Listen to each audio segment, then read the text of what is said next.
Me llamo Verónica, tengo 38 años y jamás imaginé que la peor humillación de mi vida vendría de la boca del hombre con quien compartí 17 años de matrimonio. Fue en la cena de Navidad de su familia, frente a todos, cuando Luis Miguel soltó esas palabras que todavía retumban en mi cabeza como un eco doloroso. Dijo que mi salón de belleza era solo un pasatiempo, una forma de mantenerme entretenida mientras él se ocupaba de las cosas importantes. Lo que no sabía es que ese pasatiempo generaba más dinero que su puesto gerencial y que yo tenía el control absoluto de todas nuestras finanzas familiares. Hola familia de Venganza Final. Antes de empezar, si esta historia te llega al corazón, déjame un like y cuéntame en los comentarios desde qué país me estás viendo. Esta historia es real, es mi historia, y necesito compartirla con ustedes porque sé que muchas de ustedes han vivido algo parecido. Así que ponte cómoda, prepárate un café o lo que sea que te guste, porque esto va para largo y te prometo que vale la pena cada segundo. Déjame llevarte un año atrás, cuando todo parecía estar en su lugar. Vivíamos en una casa bonita, en una colonia tranquila. Teníamos 2 autos. Nuestros hijos estudiaban en buenas escuelas. Desde afuera éramos la familia perfecta. Luis Miguel trabajaba como gerente de operaciones en una empresa de logística. Ganaba bien, no lo voy a negar, pero tampoco era una fortuna. Yo, por mi parte, había abierto mi salón de belleza hacía 7 años, justo cuando mi hijo menor entró a la primaria y por fin tuve tiempo para mí. El salón empezó pequeño. Era apenas un local de 50 metros cuadrados en una plaza comercial, con 2 sillas de peinado, un lavacabezas y muchos sueños. Mi tía Graciela, que en paz descanse, fue quien me impulsó a hacerlo. Ella había sido estilista toda su vida y me enseñó todo lo que sabía desde que yo era adolescente. Cuando murió, me dejó sus herramientas profesionales, sus libretas con fórmulas de tintes que ella misma había perfeccionado durante décadas y, lo más importante, me dejó su cartera de clientas, mujeres que la habían seguido por 30 años y que confiaban ciegamente en su trabajo. Recuerdo perfectamente el día que abrí. Luis Miguel vino a la inauguración, tomó fotos, me dio un beso en la mejilla y me dijo que estaba orgulloso de mí. Pero también recuerdo que esa misma noche, cuando le conté emocionada sobre mis planes de expansión, él sonrió con esa sonrisa condescendiente que yo todavía no sabía identificar como lo que era, y me dijo que no me ilusionara demasiado, que los negocios de belleza eran muy inestables y que lo importante era que yo no descuidara la casa ni a los niños. Yo asentí, tragándome mi entusiasmo, pensando que él solo se preocupaba por mí. Los primeros 2 años fueron difíciles. Trabajaba de 8 de la mañana a 8 de la noche, a veces más. Llegaba a casa exhausta. Preparaba la cena, ayudaba a los niños con la tarea y caía rendida en la cama. Luis Miguel nunca se ofreció a ayudar más en la casa. Su argumento siempre fue el mismo. Él trabajaba tiempo completo en un trabajo serio. Yo solo jugaba a ser empresaria. Esas fueron sus palabras exactas una noche que le pedí que recogiera a los niños de la escuela, porque yo tenía 3 clientas seguidas. Me dijo: Verónica, yo no puedo salir de mi trabajo real para que tú puedas jugar a ser empresaria. Busca a alguien que te ayude o cierra temprano. Pero yo no cerré temprano. Nunca cerré temprano. Contraté a mi prima Blanca para que me ayudara con los niños y seguí adelante, porque yo sabía algo que Luis Miguel no sabía, algo que nunca se molestó en preguntar. Mi tía Graciela no solo me había dejado su conocimiento y sus clientas, me había dejado también sus contactos con distribuidores mayoristas de productos profesionales, fórmulas exclusivas que ella había desarrollado para tratamientos capilares y, lo más valioso de todo, me había enseñado a manejar el dinero como una verdadera empresaria. Verás, mi tía nunca se casó. Dedicó su vida entera a su trabajo y a construir un patrimonio sólido. Me enseñó desde muy joven que una mujer nunca debe depender económicamente de nadie, que el dinero es poder y que ese poder debe manejarse con inteligencia y discreción. Me enseñó a ahorrar, a invertir a diversificar ingresos. Me enseñó que el éxito real no se grita, se construye en silencio. Así que mientras Luis Miguel creía que yo apenas ganaba para los gastos del salón, la realidad era muy diferente. Al tercer año, mi salón ya generaba ganancias netas de 40,000 pesos mensuales. Al quinto año, había duplicado esa cifra. Contraté a 3 estilistas más, una manicurista, una maquilladora profesional. Empecé a ofrecer tratamientos especializados que nadie más en la zona ofrecía. Mis clientas no solo venían por un corte de cabello, venían por una experiencia completa y estaban dispuestas a pagar bien por ello. Pero aquí viene lo que Luis Miguel nunca supo, lo que yo mantuve en secreto no por malicia, sino por prudencia. Desde el primer día yo manejaba todas las finanzas de la casa, todas. Luis Miguel depositaba su sueldo en la cuenta conjunta, pero era yo quien pagaba todo. La hipoteca, los servicios, las colegiaturas, el súper, la gasolina, todo. Él tenía una tarjeta de crédito adicional de mi cuenta para sus gastos personales, pero el control real lo tenía yo. Y él nunca se molestó en revisar los estados de cuenta. Asumía que su sueldo cubría todo y que mi salón apenas daba para mis gastos personales. La verdad es que su sueldo apenas cubría la mitad de nuestros gastos mensuales. El resto salía de mis ganancias. Yo pagaba la diferencia de la hipoteca. Yo pagaba las colegiaturas completas de los niños en escuelas privadas. Yo pagaba el mantenimiento de ambos autos. Yo pagaba las vacaciones familiares. Pero lo hacía en silencio, sin alardear, porque mi tía me había enseñado que el dinero bien manejado no necesita anunciarse. ¿Por qué no le dije? Esa es una pregunta que me he hecho 1000 veces. Al principio fue por orgullo. Quería demostrarle que yo podía hacerlo sola, que mi salón no era un pasatiempo, sino un negocio real. Pero con el tiempo me di cuenta de algo más profundo. Me di cuenta de que Luis Miguel necesitaba sentirse el proveedor principal, el hombre de la casa. Y yo tontamente le permití mantener esa ilusión porque pensé que así mantendría la paz en mi matrimonio. Además, había otra razón. Mi tía siempre me dijo que una mujer inteligente tiene un plan B, un fondo de emergencia que nadie más conoce. Así que aparte de la cuenta conjunta, yo tenía una cuenta personal, donde depositaba el 30% de mis ganancias cada mes. Esa cuenta creció, y creció durante 7 años. Nadie sabía de su existencia, ni Luis Miguel, ni mis hijos, ni siquiera mi prima Blanca. Los problemas reales empezaron hace como 1 año y medio. La familia de Luis Miguel siempre había sido complicada. Su hermano Armando era un vividor que nunca había trabajado en algo estable. Su madre, la señora Elvira, era de esas suegras que creen que ninguna mujer es suficientemente buena para sus hijos. Y su cuñada Sara, la esposa de Armando, era una mujer amargada que se la pasaba criticando a todos. Pero yo siempre traté de mantener la paz. Iba a todas las reuniones familiares, llevaba platillos, regalos, sonreía aunque me doliera la mandíbula. Porque yo creía en la familia. Creía que con amor y paciencia todo se podía resolver. ¡Qué ingenua fui! Todo empeoró cuando Armando perdió su último trabajo. Llegó un día a nuestra casa, llorando, diciendo que no tenía cómo mantener a su familia. Luis Miguel, sin consultarme, le ofreció que trabajara con él en la empresa de logística. Le consiguió un puesto como supervisor, ganando casi lo mismo que él.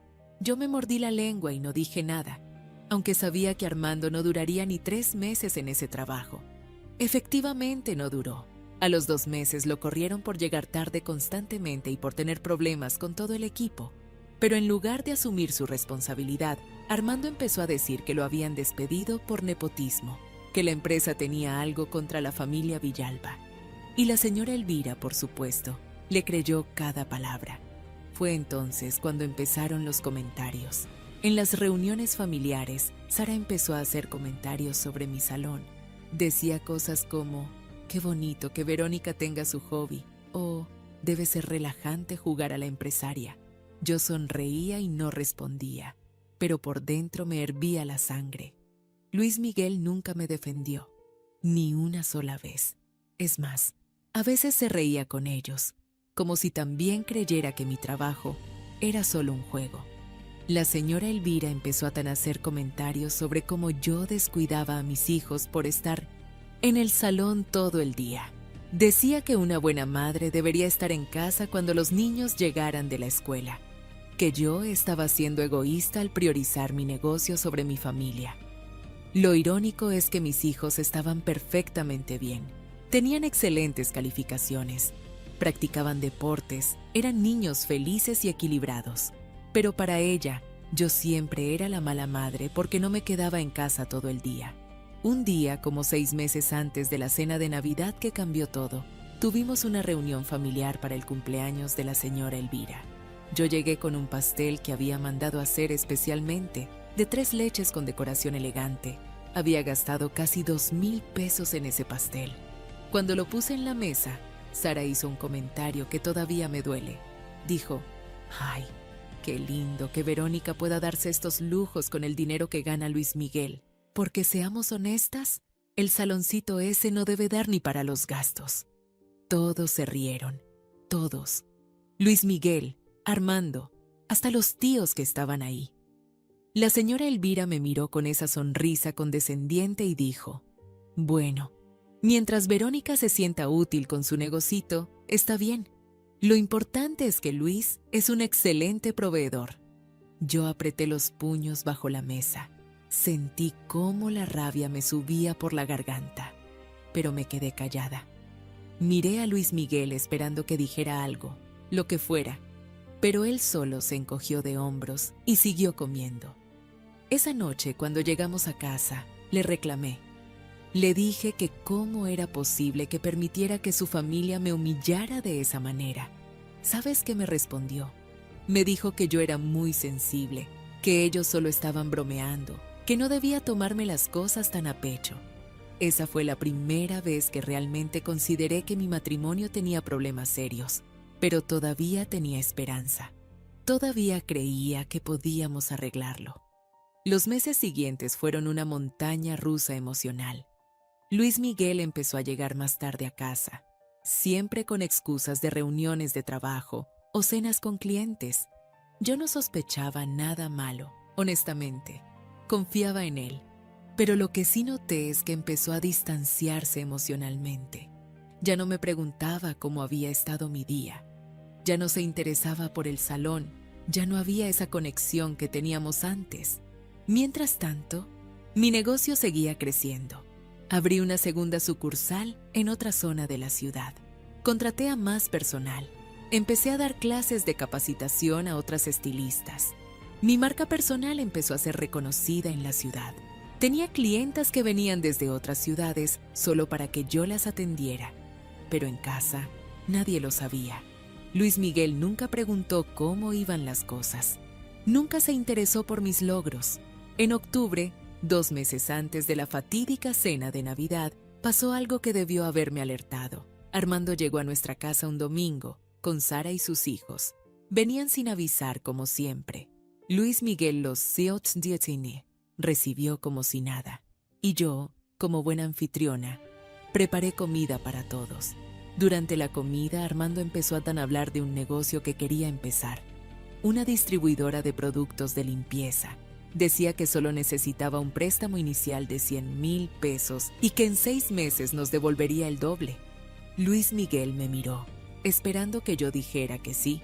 Yo respiré profundo y dije que no teníamos ese dinero disponible, que nuestros ahorros estaban comprometidos en otras cosas. Armando se molestó. Dijo que éramos egoístas, que la familia debería apoyarse. Sara agregó que nosotros vivíamos bien, que teníamos casa propia y 2 autos, que bien podíamos ayudar a la familia. La señora Elvira, que también estaba ahí, me miró con decepción y dijo que yo era una mujer tacaña, que no sabía valorar a la familia de mi esposo. Luis Miguel no me defendió. De nuevo, solo dijo que lo pensaríamos y cambió el tema. Esa noche me reclamó por haber dicho que no. Me dijo que yo no entendía la importancia de la familia, que Armando era su hermano y que debíamos ayudarlo. Yo le expliqué que Armando nunca había tenido éxito en ningún negocio, que ese dinero lo perderíamos. Él me acusó de ser negativa y pesimista. Esa fue la primera grieta real en nuestro matrimonio. Después de esa discusión, algo cambió entre nosotros. Luis Miguel empezó a tratarme con frialdad, como si yo fuera la enemiga, y su familia empezó a tratarme peor todavía. Llegó diciembre. La señora Elvira anunció que la cena de Navidad sería en su casa, como siempre. Dijo que sería una cena especial, que había invitado a toda la familia extendida, incluyendo a tíos y primos que no veíamos hace años. Yo ofrecí llevar la cena completa, como hacía cada año. Pasaba días cocinando, preparando platillos tradicionales, postres, todo. Pero ese año, la señora Elvira me dijo que no era necesario, que ella se encargaría de todo. Yo debía haber sospechado algo en ese momento, pero no lo hice. La noche del 24 de diciembre, nos arreglamos y fuimos a casa de la señora Elvira. Yo llevaba un vestido rojo elegante, me había peinado en el salón, me veía bien. Luis Miguel iba callado en el auto. Los niños iban emocionados en el asiento de atrás, hablando de los regalos que esperaban recibir. Cuando llegamos, la casa estaba llena. Había como 30 personas. Todos nos saludaron, pero noté algo raro. Había miradas, susurros. Sara me saludó con una sonrisa que no le llegaba a los ojos. Armando ni siquiera me miró. La señora Elvira me dio un beso en la mejilla y me dijo que me veía linda, pero su tono era frío. La cena transcurrió con normalidad al principio. Comimos, brindamos, los niños jugaban. Pero después de la cena, cuando estábamos en la sala tomando café y comiendo postre, la señora Elvira pidió atención. Dijo que quería hacer un anuncio especial. Mi corazón empezó a latir rápido sin saber por qué. La señora Elvira empezó a hablar de lo orgullosa que estaba de sus hijos, de cómo Luis Miguel había sido siempre un hijo ejemplar, un proveedor excepcional. Habló de cómo él había logrado darle a su familia una vida cómoda, una casa bonita, educación privada para sus hijos, todo gracias a su esfuerzo y dedicación en su trabajo. La gente aplaudía, asentía. Yo sonreía incómoda, sin entender a dónde iba todo esto. Entonces, Armando se levantó. Dijo que quería agregar algo. Dijo que él admiraba mucho a su hermano Luis Miguel, porque a pesar de tener una esposa que solo se dedicaba a su pasatiempo, él nunca se había quejado. Dijo que Luis Miguel cargaba con toda la responsabilidad financiera de la familia, mientras que yo jugaba a ser empresaria con mi saloncito. Las palabras exactas que usó fueron: mi hermano es un héroe silencioso, porque todos sabemos que el saloncito de Verónica apenas da para sus gastos personales, si es que da para algo. La sala quedó en silencio. Todas las miradas se volvieron hacia mí. Sentí como la sangre se me subía a la cara. Miré a Luis Miguel, esperando que dijera algo, que me defendiera, que dijera la verdad. Pero él no dijo nada, solo miraba su copa de vino. Sara agregó, con esa voz dulce y venenosa que la caracterizaba: pero bueno, está bien que Verónica tenga su hobby. Todas las mujeres necesitan algo que las mantenga entretenidas. Lo importante es que no descuide a su familia por estar jugando a la empresaria. Hubo risas, risas. La gente se estaba riendo de mí. Algunos tíos hicieron comentarios sobre cómo las mujeres modernas querían trabajar, pero al final siempre dependían del hombre. Una prima dijo que ella había intentado poner un negocio, pero que se había dado cuenta de que era mejor quedarse en casa y dejar que su esposo trabajara. Yo estaba paralizada. No podía creer lo que estaba pasando. Miré a mis hijos, que me miraban confundidos. Mi hija mayor de 14 años tenía lágrimas en los ojos. Mi hijo menor, de 11, me tomó de la mano. Entonces, Luis Miguel habló, y lo que dijo fue la gota que derramó el vaso. Se levantó, puso su mano en mi hombro con esa actitud condescendiente que yo ya conocía tan bien, y dijo: bueno, familia, seamos honestos. El salón de Verónica es un pasatiempo. Es su forma de sentirse útil, de tener algo propio, y yo la apoyo en eso, por supuesto. Pero todos aquí sabemos quién realmente mantiene a esta familia, y está bien así, cada quien tiene su rol. El silencio que siguió fue: ensordecedor. Yo lo miré a los ojos y en ese momento algo se rompió dentro de mí. No fue solo rabia lo que sentí, fue claridad. Una claridad fría y absoluta. Vi a este hombre con quien había compartido 17 años de mi vida y me di cuenta de que nunca me había valorado realmente. Nunca se había interesado en conocer la verdad sobre mi trabajo, sobre mis logros, sobre mi contribución real hasta nuestra familia. Había preferido vivir en su fantasía, de ser el gran proveedor, el héroe de la familia. Me levanté despacio. Todos me miraban. Tomé mi bolsa, tomé a mis hijos de las manos y dije con una voz que no reconocí como mía: discúlpenme, necesito aire fresco. Salí de esa casa con mis hijos. Luis Miguel me siguió al estacionamiento. Me preguntó qué me pasaba, por qué estaba siendo tan dramática. Le dije que nos íbamos a casa. Él insistió en que estaba exagerando, que su familia solo estaba bromeando. Yo lo miré y le dije: ya no más, Luis Miguel, ya no más. Nos fuimos en mi auto. Él se quedó ahí, en casa de su madre, probablemente sin entender qué había pasado realmente. Durante el camino a casa, mis hijos me preguntaron si estaba bien. Les dije que sí, que todo estaría bien. Pero por dentro, estaba tomando la decisión más importante de mi vida. Si hasta aquí ya sientes que esta historia te recuerda a algo que viviste, escríbeme en los comentarios. No estás sola en esto. Esa noche, después de acostar a mis hijos, me senté en la sala con una copa de vino y mi laptop. Abrí todos los estados de cuenta. Revisé cada número, cada transacción, y entonces tomé la decisión. No iba ni a gritar, no iba a hacer un escándalo. Iba a hacer algo mucho más efectivo. Iba a mostrarles la verdad de la forma más clara posible. Verás, hay algo que nadie en la familia de Luis Miguel sabía. Las tarjetas de crédito que él usaba, las que Armando usaba ocasionalmente cuando le prestábamos, la tarjeta que la señora Elvira tenía para emergencias, todas esas tarjetas estaban a mi nombre. Eran tarjetas adicionales de mi cuenta personal, la cuenta que yo había construido con el dinero de mi salón. Luis Miguel asumía que eran de la cuenta conjunta, pero no lo eran. Esa noche tomé mi teléfono y entré a la aplicación del banco. Una por una, bloqueé todas las tarjetas. La de Luis Miguel, la de su madre, todas. Fue tan simple como tocar un botón. Después transferí todo el dinero de la cuenta conjunta a mi cuenta personal. Todo. No dejé ni un peso. Pero eso no fue todo. Verás, yo había estado pagando la hipoteca de nuestra casa desde mi cuenta personal durante los últimos 3 años, porque el sueldo de Luis Miguel no alcanzaba para cubrir la cuota completa. Eso significaba que yo tenía un derecho legal sobre la propiedad mucho mayor del que él imaginaba. Llamé a mi abogada, una mujer brillante que había sido clienta del salón durante años, y le expliqué la situación. Ella me dijo que tenía un caso sólido para reclamar la mayor parte de los bienes en caso de divorcio. También hice algo más. Contraté a un contador para que preparara un informe detallado de todas mis contribuciones financieras a la familia durante los últimos 7 años. Cada peso que había pagado de la hipoteca, cada colegiatura, cada gasto del hogar. Los números eran contundentes. Yo había aportado el 65% de los gastos familiares durante los últimos 5 años.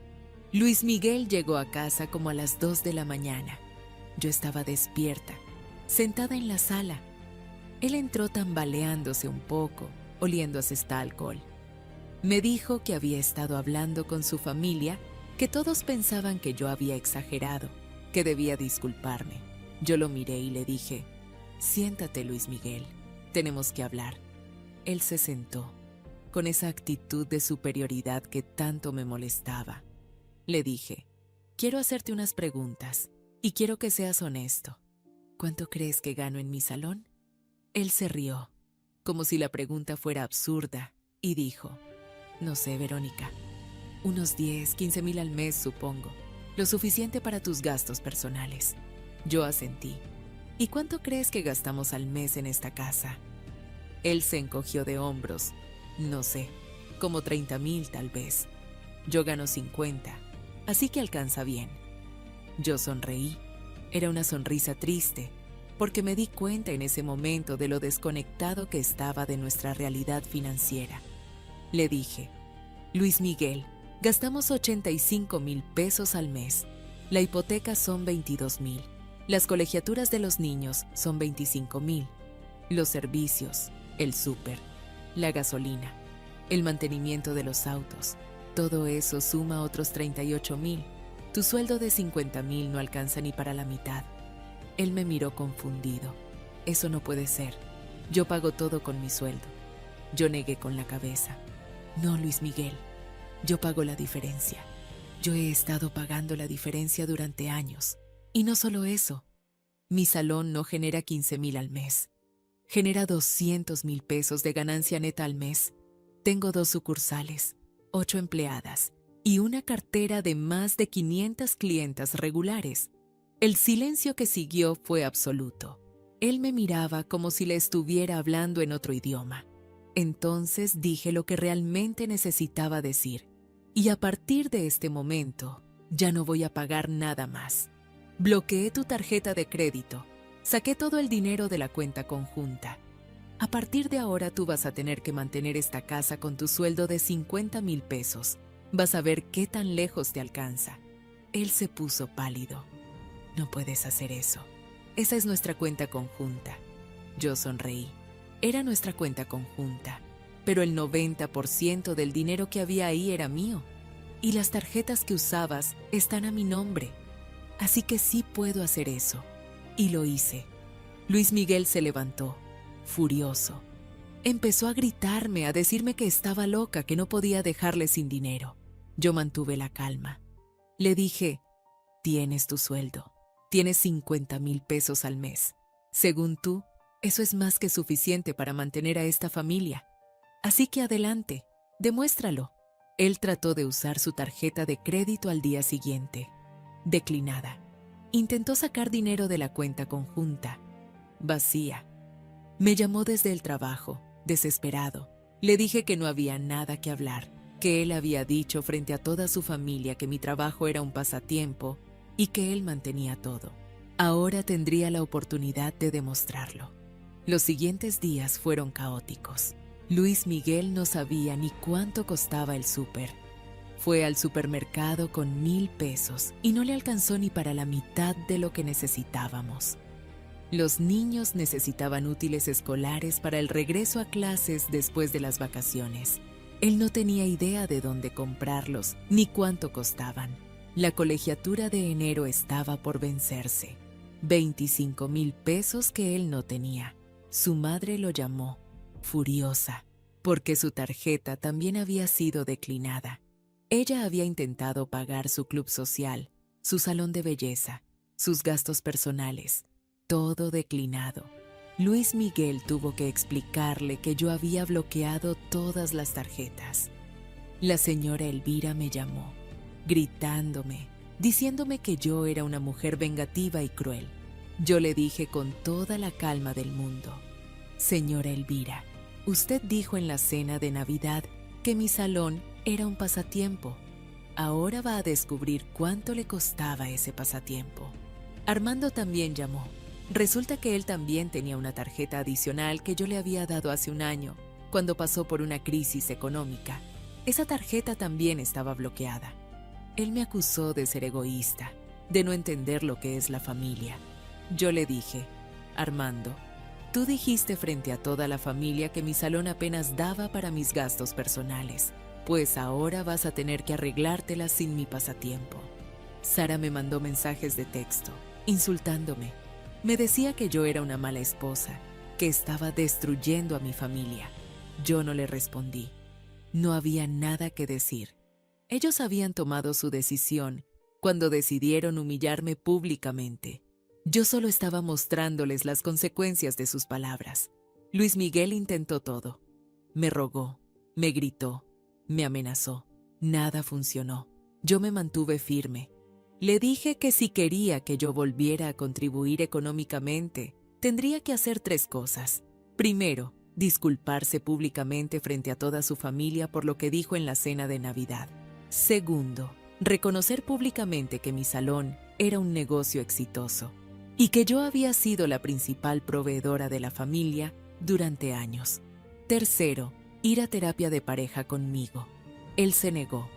Dijo que no iba a humillarse frente a su familia, que él no había hecho nada malo, que yo estaba exagerando.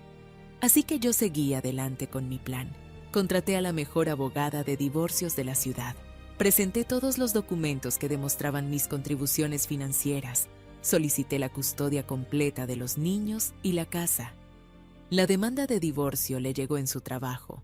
Me contó después uno de sus compañeros, que era esposo de una de mis clientas, que Luis Miguel se puso pálido cuando el mensajero le entregó los documentos. Esa noche llegó a casa destruido. Me dijo que no podía creer que yo estuviera haciendo esto, que después de 17 años juntos, yo lo estaba dejando por una tontería. Le dije, no es una tontería, Luis Miguel, es respeto, es reconocimiento, es valorar a tu pareja, y tú nunca me valoraste. Nunca te interesó realmente saber cómo me iba en mi trabajo. Nunca me defendiste frente a tu familia. Nunca reconociste mis logros. Para ti, yo siempre fui la esposa que jugaba a ser empresaria mientras tú eras el gran proveedor. Pues ahora vas a tener que ser el proveedor de verdad. Los siguientes meses fueron difíciles. El proceso de divorcio fue largo y complicado. Luis Miguel intentó pelear por la casa, por la custodia de los niños, por todo, pero los números no mentían. Yo tenía todos los comprobantes de pago, todos los estados de cuenta, todo documentado. Mi abogada hizo un trabajo brillante. Durante ese tiempo, mi negocio siguió creciendo. Abrí una tercera sucursal. Lancé mi propia línea de productos para el cuidado del cabello, usando las fórmulas que mi tía me había dejado. Empecé a dar conferencias sobre emprendimiento femenino. Mi historia empezó a ser conocida en la ciudad. Muchas mujeres se identificaron con lo que me había pasado. Una revista local me entrevistó. Les conté mi historia, sin dar nombres, pero siendo honesta sobre la humillación que había vivido y cómo había decidido tomar control de mi vida. El artículo se volvió viral en redes sociales. Miles de mujeres compartieron sus propias historias de cómo sus parejas o familias no valoraban su trabajo. Luis Miguel vio el artículo. Me llamó, furioso. Me acusó de exhibirlo públicamente. Yo le dije que nunca había mencionado su nombre, que la historia era mía y que tenía derecho a contarla. Él me dijo que su familia estaba furiosa, que todos sabían que el artículo era sobre nosotros. Yo le dije, pues tal vez deberían sentirse avergonzados. Tal vez deberían reflexionar sobre cómo trataron a la mujer que estuvo manteniendo a media familia durante años. La señora Elvira intentó un último acercamiento. Vino a mi casa, sin avisar, llorando. Me dijo que ella no sabía que yo contribuía tanto económicamente, que si lo hubiera sabido, nunca habría dicho esas cosas. Le pregunté, ¿y eso qué cambia? Mi valor como persona depende de cuánto dinero gano. ¿Una mujer solo merece respeto si es la proveedora principal? Ella se quedó callada. No tenía respuesta. Le dije, señora Elvira, el problema no fue solo que ustedes no sabían cuánto ganaba. El problema fue que nunca les importó saberlo. Nunca me preguntaron cómo me iba en mi trabajo. Nunca se interesaron por mis logros. Asumieron que porque soy mujer, porque tengo un negocio de belleza, mi trabajo no podía ser importante. Ese fue el verdadero problema. Ella se fue llorando. Nunca volvió a buscarme. Armando y Sara tampoco volvieron a hablarme. Para ellos yo era la villana de la historia, la mujer que había destruido a su familia. No importaba que ellos hubieran sido los que me humillaron públicamente. No importaba que yo solo hubiera defendido mi dignidad. El divorcio se finalizó 8 meses después de esa fatídica cena de Navidad. Yo me quedé con la casa, con la custodia principal de los niños y con una pensión alimenticia que Luis Miguel apenas podía pagar. Él tuvo que mudarse a un departamento pequeño, tuvo que vender su auto, tuvo que ajustar su estilo de vida drásticamente. Pero aquí viene la parte que más me enorgullece. Yo no me quedé estancada en la amargura. Usé mi experiencia para ayudar a otras mujeres. Creé un programa en mis salones donde ofrecemos capacitación gratuita a mujeres que quieren emprender. Les enseñamos no solo técnicas de belleza, sino también administración, finanzas, marketing. Les enseñamos a valorar su trabajo, a poner precios justos, a no conformarse con menos de lo que merecen. También empecé a dar pláticas en escuelas y universidades sobre independencia financiera femenina. Les cuento a las jóvenes mi historia, sin filtros. Les digo que el amor no debe costarte tu dignidad, que una pareja que realmente te ama te valorará y te respetará, independientemente de cuánto ganes. Mis hijos están bien. Al principio fue difícil para ellos entender por qué nos separamos, pero con el tiempo, especialmente mi hija entendió. Ella me dijo hace unos meses: «Mamá, gracias por enseñarme que una mujer no necesita que nadie la mantenga. Gracias por mostrarme que puedo ser fuerte y exitosa por mí misma».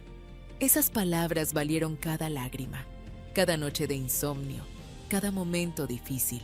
Luis Miguel eventualmente tuvo que aceptar la realidad. Hace unos meses me llamó y me pidió disculpas. Me dijo que había sido un tonto, que no había valorado lo que tenía. Me preguntó si había alguna posibilidad de reconciliación. Le dije que no, no porque lo odiara, sino porque yo había crecido. Había descubierto mi propio valor, mi propia fuerza. Ya no necesitaba a alguien que me validara. Ya no necesitaba a alguien que me dijera que mi trabajo era importante. Yo sabía que lo era. Hoy, 3 años después de aquella cena de Navidad, mi vida es completamente diferente. Tengo 5 sucursales de mi salón. Empleo a 32 personas. Mi línea de productos se vende en toda la región. Compré un departamento nuevo, más pequeño que la casa donde vivíamos, pero es mío, completamente mío. Mis hijos están orgullosos de mí. Y yo estoy orgullosa de mí misma. ¿Sabes qué es lo más irónico de todo? La señora Elvira tuvo que cerrar su club social porque sin mi ayuda económica, que ella nunca supo que recibía, no podía pagar la membresía. Armando sigue sin trabajo estable, saltando de un empleo a otro. Sara tuvo que empezar a trabajar por primera vez en su vida, en una tienda departamental. Y Luis Miguel sigue en el mismo puesto, ganando lo mismo, pero ahora tiene que vivir con eso. No les deseo mal, honestamente no. Pero tampoco siento lástima por ellos. Ellos tomaron sus decisiones. Eligieron humillarme, menospreciarme, burlarse de mi trabajo. Ahora, están viviendo las consecuencias de esas decisiones. Yo elegí diferente. Elegí mi dignidad. Elegí mi valor. Elegí mostrarles que ese pasatiempo del que se burlaban era en realidad el sustento de toda la familia. Y elegí construir una vida nueva. Una vida donde nadie puede decirme que mi trabajo no es importante porque yo sé que lo es. ¿Tú qué habrías hecho en mi lugar?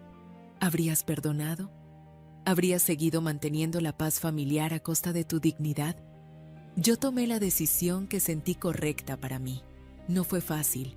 Hubo momentos en los que dudé, momentos en los que pensé que tal vez estaba siendo muy dura. Pero cada vez que dudaba, recordaba esa cena de Navidad. Recordaba las risas, las miradas de lástima, las palabras de Luis Miguel diciendo que mi salón era solo un pasatiempo. Y entonces recordaba algo que mi tía Graciela me dijo una vez, poco antes de morir. Me dijo: «Verónica, nunca permitas que nadie te haga sentir pequeña. Tu trabajo, tu esfuerzo, tu dedicación, todo eso tiene valor. Y si alguien no puede ver ese valor, entonces no merece estar en tu vida». Esas palabras me salvaron. Me dieron la fuerza para hacer lo que tenía que hacer. Hoy puedo decir que soy feliz. No de esa felicidad superficial de las redes sociales, sino de una felicidad profunda y real. La felicidad de saber quién soy, de saber lo que valgo, de saber que puedo cuidar de mí misma y de mis hijos. La felicidad de dormir tranquila por las noches, sin tener que fingir, sin tener que sonreír cuando por dentro estoy llorando. Mis clientas se convirtieron en mi familia. Ellas me apoyaron durante todo el proceso de divorcio. Algunas me trajeron comida, otras se ofrecieron a cuidar a mis hijos, otras simplemente estuvieron ahí para escucharme cuando necesitaba hablar. Me di cuenta de que la familia no siempre es la que comparte tu sangre.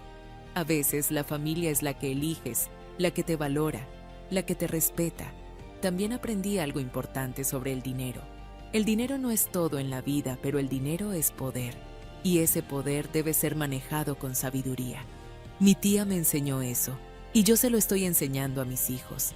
Les enseño a ahorrar, a invertir, a ser independientes financieramente. Le enseño a mi hija que nunca debe depender económicamente de nadie, que debe construir su propio patrimonio. Le enseño a mi hijo que una pareja es un equipo, que ambos deben contribuir y valorarse mutuamente. Hace unos meses me invitaron a dar una conferencia en un evento de emprendimiento. Había como 500 personas en el auditorio. Conté mi historia completa. Cuando terminé, hubo un silencio absoluto. Y entonces, una mujer se levantó y empezó a aplaudir. Luego otra y otra, hasta que todo el auditorio estaba de pie, aplaudiendo. Muchas mujeres se me acercaron después con lágrimas en los ojos diciéndome que mi historia les había dado el valor para dejar relaciones donde no eran valoradas, para emprender sus propios negocios, para reclamar su propio poder. Ese día me di cuenta de que mi experiencia, por dolorosa que haya sido, tenía un propósito. Podía ayudar a otras mujeres a no pasar por lo mismo. Podía inspirarlas a valorarse a sí mismas, a no conformarse con menos de lo que merecen. ¿Has vivido algo similar? ¿Desde qué país me estás viendo? Me encantaría leer tu historia en los comentarios, porque todas tenemos una historia. Todas hemos pasado por momentos donde nos han hecho sentir pequeñas, donde han minimizado nuestros logros, pero también todas tenemos la fuerza para levantarnos, para reclamar nuestro valor, para construir la vida que merecemos. Si esta historia te tocó el corazón, compártela con alguien que también necesite escucharla. En los comentarios cuéntame, ¿has vivido algo similar? ¿Desde qué país me estás viendo? Me leo todos los comentarios y me encanta saber que hay una comunidad de mujeres fuertes apoyándose mutuamente. Recuerda, tu valor no depende de lo que otros piensen de ti. Tu valor está en ti misma, en tu esfuerzo, en tu dedicación, en tu capacidad de levantarte cada vez que la vida te tumba. No permitas que nadie te haga sentir que tu trabajo, tus sueños, tus logros son menos importantes porque no encajan en sus expectativas. Yo era Verónica, la esposa que jugaba a ser empresaria. Ahora soy Verónica, la empresaria exitosa que se atrevió a reclamar su dignidad. Y si yo pude hacerlo, tú también puedes. Nunca es tarde para tomar control de tu vida, para decir basta, para construir el futuro que mereces. Esta es mi historia, una historia de humillación, pero también de redención, una historia de dolor, pero también de fuerza, una historia que espero inspire a otras mujeres a no conformarse, a no callar, a no permitir que nadie las haga sentir menos de lo que son. Gracias por escucharme, familia de Venganza Final. Nos vemos en la próxima historia.